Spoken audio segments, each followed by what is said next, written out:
Hello everyone, আসসালামু আলাইকুম। আমার মতন কে কে আছেন?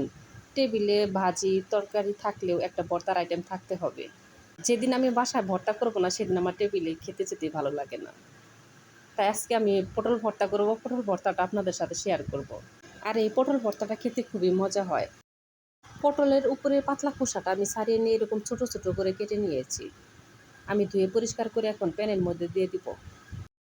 পটল সেদ্ধর মধ্যে আমি দিয়ে দেবো কাঁচামরিচ, পেঁয়াজ, রসুন আর হাফ চামচ হলুদের গুঁড়া আর স্বাদ মতো লবণ, আর দিয়ে দিব পরিমাণ মতো পানি।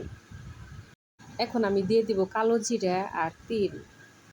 তিল কিন্তু অবশ্যই দিবেন। তিল দিলে দেখবেন যে ভর্তাটা খেতে কত মজা হয়। এখন আমি ঢাকনাটা ঢেকে পটল সেদ্ধ করে নিব।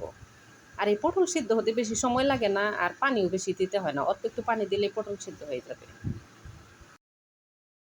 পটল সেদ্ধ হয়ে গেছে আর পটলের নিচের পানি সব শুকিয়ে গেছে। এখন আমি তেল দিয়ে ভেজে নেব। তেল দেওয়ার পরে কিন্তু ২-৩ মিনিট ভালো করে ভেজে নিতে হবে। তাহলে দেখবেন যে ভাজা একটা সুন্দর সুঘ্রাণ বের হবে। পটল ভেজে নেওয়া হয়ে গেছে, এখন আমি বেটে নেব। আপনারা চাইলে ব্লেন্ডারও করতে পারেন।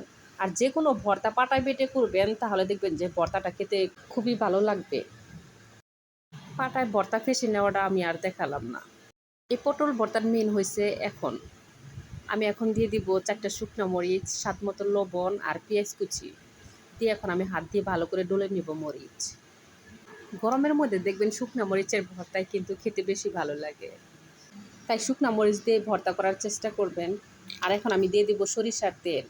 এখানে কাঁচা মরিচ ২-১টা দিলেও দিতে পারেন, কিন্তু শুকনা মরিচ অবশ্যই দিবেন। আপনারা চাইলে এখানে ধনিয়ার পাতাও দিতে পারেন। আমার পটলের ভর্তা হয়ে গেছে। এই পটল ভর্তা গরম গরম ভাতের সাথে খেতে খুবই ভালো লাগে। সবাই ভালো থাকবেন। আল্লাহ হাফেজ।